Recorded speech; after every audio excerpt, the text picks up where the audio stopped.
Hello, we are here today with the Tillamook County Library Foundation. This is part of the Tillamook County Pioneer Nonprofit Podcast Series. Get to know your local nonprofit. This is the second in our second season, so welcome. And without further ado, I'm going to let the Library Foundation members introduce themselves to you. Ruth LaFrance, and I'm the president of the foundation at this time. I'm Sally Underwood, and I'm a foundation member. Don Allgaier, library director and foundation member. Wonderful. Thank you so much for being here today. I am really excited to be talking to you because I absolutely love foundations. I love libraries. So library foundations are near and dear to my heart. I've volunteered for several, and I absolutely love your mission. For the audience, why don't you give a brief history and rundown of what your foundation does so that people can understand who you are and what you do? Okay. So the Library Foundation was formed in 1989. And our mission, our purpose as part of our Articles of Incorporation is that we are to develop the Tillamook County Library System, or at least help in that. And to that end, we are accumulating and have been accumulating an endowment. And the interest of the endowment, it's invested, can be used to provide whatever needs the library system has. And this is the whole system. So we are a county-wide foundation. We don't just work for one library. The principal, the money that is put into the endowment, that has to stay there. It's just the interest that we can use. And one of the strictures against us is that we cannot use our money, any of it, to fund day-to-day library operations. That has to come from the operating levy that the library goes out for about every 5 years. But anything extra we can do. And so that's what we've been doing. And our initial deposit in 1989 was $100. And so we've come a bit of a ways from then. In the mid-1990s, we actually sent out a letter to local attorneys saying, hey, this is who we are, this is what we do, and if anyone comes in and wants to put us in their will, we'd be really happy. And so it wasn't too long after that when we received in 1994 our first big donation. It was $36,000. And it's like, wow, this was a really big deal. Not enough to have money to actually do much with or anything with, because we just weren't earning much interest with that.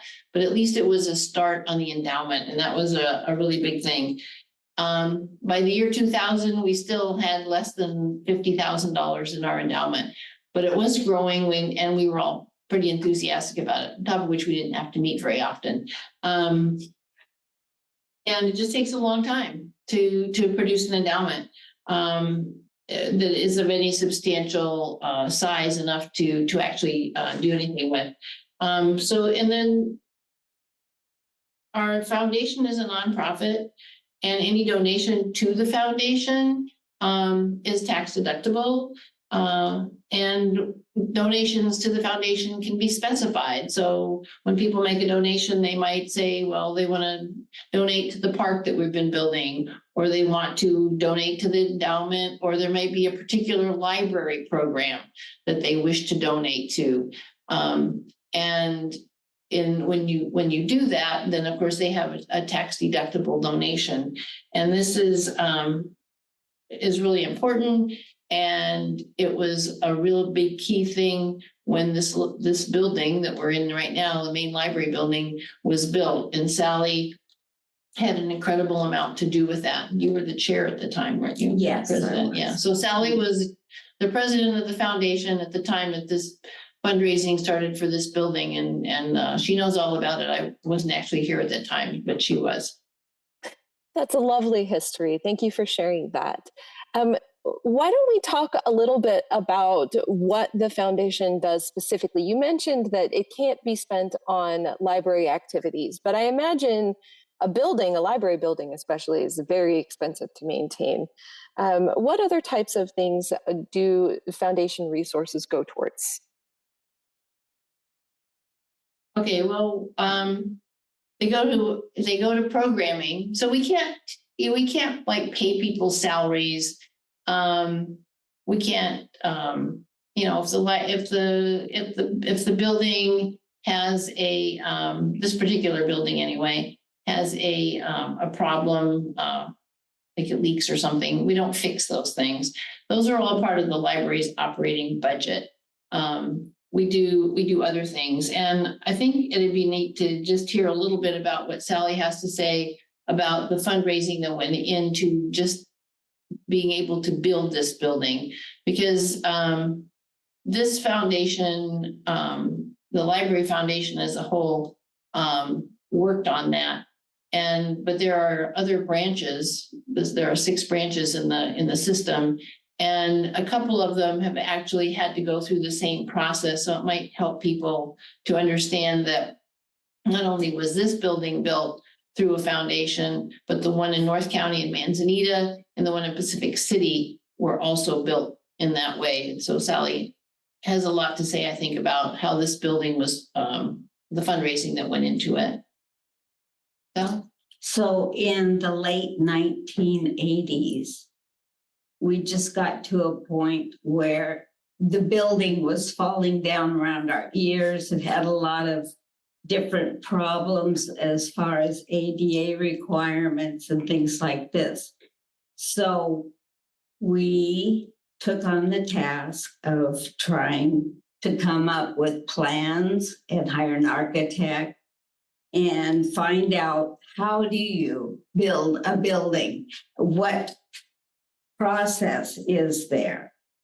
And so we found a consultant, and the library director at the time worked very closely with this person, and we got everything laid out. First of all, you really had 3 main principles. You had to make sure that there was some organization, and then the real fundraising, and then wrapping it all up in that final push. And at the time that we were doing the real fundraising, we were selling pins, we were selling tote bags, we were selling used books, t-shirts, we had murder mysteries, we had author nights, guest speakers. I mean, whatever it was, we did it. We had also on the local radio station, we had the local celebrity Mildred Davies, who was a big help to us. She was very much a supporter, and so the library director was a frequent guest on her program to keep us out in the forefront. Then by the time we had our whole framework for the campaign, everything fell into place. Not easily, but I mean, it went well. And we were able to finally get ourselves in a position to apply for the Meyer Memorial Trust grant. And that was probably the biggest piece in our fundraising campaign. And by that time, we had gotten all the little donations and then lined up the main people we needed, and we made it. That's fantastic. The Meyer Memorial Trust grant, that's a very challenging grant to receive. Yes. So congratulations on that. Thank you. Yeah, absolutely. Why don't we talk a little bit about the people that make up the foundation, including volunteers? What kind of volunteers normally help you, and are you looking for additional volunteers? So the one operation that the foundation has that Our volunteers would be our bookstore. The members of the foundation board are all volunteers also. And they do different things depending upon, what they're interested in at the time.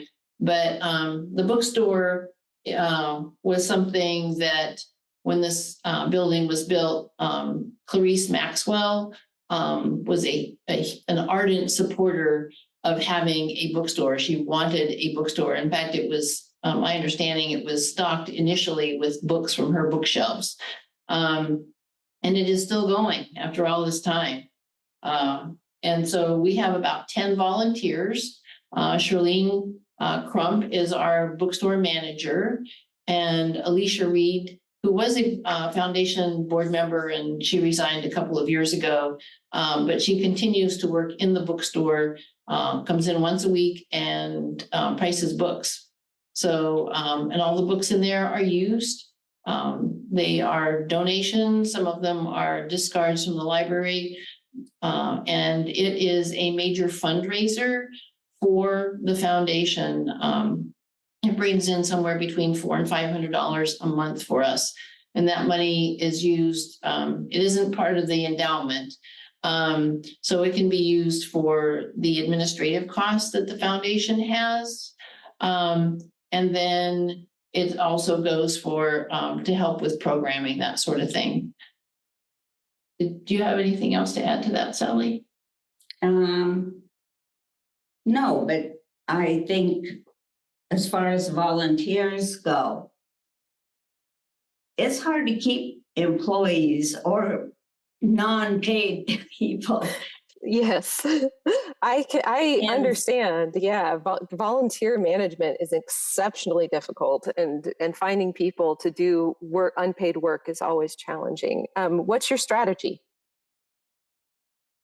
We try to keep them happy. Yeah, I think a lot of it must be Charlene, because she is amazing at finding people. In fact, actually, I think what we've noticed, especially since COVID kind of came and went, is that people have been coming to her and saying, I want to volunteer.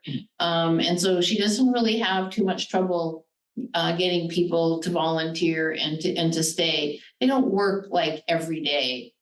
Some people only come in and work like one day out of a month.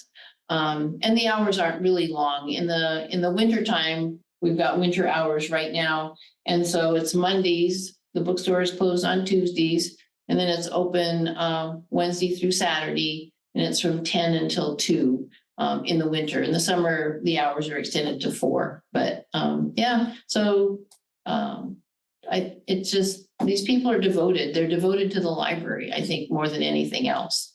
And this is a way that they can serve the library. That's really beautiful. I understand that sentiment deeply. Well, we have a few minutes left here. Why don't we talk about your needs? What are the main needs of the foundation? I'm assuming donations are a big part of that, but perhaps events, or if there's anything that you have need that is coming up soon for volunteers to participate in, what could people do to get involved? Well, we have an opening on our board. And so that would be something, if somebody was really interested, was really pretty much devoted to the library and the system, and willing to put in some hours. We could use another board member, and a lot of it is just things that kind of come up. We don't have any specific needs other than donations most of the time. We are building a park next to the library, and we are just now applying for another grant. Hopefully it will be the one that pretty much finishes it. So once again, that was another dream of Clarice Maxwell. She wanted several things, and so she's basically gotten them. And then what we try to do with the fundraising is to have enough money to provide for some of the library programs and branch needs. And I think Dawn was going to talk a little bit about some of those things, because that's what our job is as a foundation. We are supposed to be supporting the library. So it's what the library needs, not what the foundation needs so much. Wonderful. Well, why don't we just transition right into that? What does the library need? Yeah, so one, the library's been very lucky to have the park built next to it and the library stage. And so we're excited to see that work come to completion, hopefully in the next couple of years. And that has provided a space for us to provide more programming in the summer. We're excited about having music in the park. We're excited about having our speaker series out there, hopefully some original practice Shakespeare and summer reading events. So those are some of the things we're excited about having out there. But looking out past the park, some of the goals that the library has that we're working with the foundation on are having greater library support in South County. So focused in on the Cloverdale, Hebo area. We've heard a lot of desire for having some library services centered in that area. And so the library is exploring that, and we'll be continuing to talk with the foundation as things develop around those needs. We have a teen space up in the main branch of the library, and that space is great. It's a great little space, but we would like to eventually develop it a little bit further. It would be nice to have some glass partitions there so that people could speak a little bit more without it being an issue in the rest of the library for other library users. Along with that, we're seeking to have more college and vocational resources available for students throughout the county. And so figuring out some of the needs around that, and then extending our adult programs. So we are building our programming out after the pandemic. And one of the things that we would like to do over time is to have some more sort of premier programming that brings in exciting authors or speakers, and working with the foundation to get some of those folks in. And then lastly, our summer reading program is really popular in the summers. We want to continue to build on that success. And so working with the foundation over time to figure out how we adjust that program to be able to provide really meaningful prizes and engage young readers is really critical to us. So those are some of the big goals that the library is working on in coordination with the foundation over time. Wonderful. What a lovely overview and some really ambitious and important goals. I feel like what you guys are working on is such an important aspect of community. And I absolutely believe that people are going to support the foundation after they listen to this podcast. Would you like to, we have a few minutes left. Would you like to leave the audience with anything specifically? Yeah, maybe how about a quote? This is on the dedication plaque for the park, but and it was mentioned in 46 BC by Marcus Cicero. He said, if you have a garden and a library, you have everything you need. So down here in the main library, right next to it, we have a garden, and if I'm not mistaken, I think that the South County Library and also the North County Library both have gardens. So it's one of those things where this is something that they're available to everybody in the county, and the Library Foundation is trying to make sure that everyone can participate in the library and in all the services it offers. So once again, yes, so donations are basically the thing that the Library Foundation needs. And if people are interested in a particular program, maybe they want more programming for adults, or they are interested in seeing that the teen room is developed, that sort of thing, then donations can just be specified. And that way, but even in developing our endowment, then we would have more money to spread out over a lot of these programs. And that's, I think, the collaboration between the foundation and the library and getting these programs off the ground and then keeping them running. So everybody Lovely. wins in the county. Absolutely. That's really quite beautiful. I love that quote. I love both libraries and gardens, and I don't know anybody who doesn't.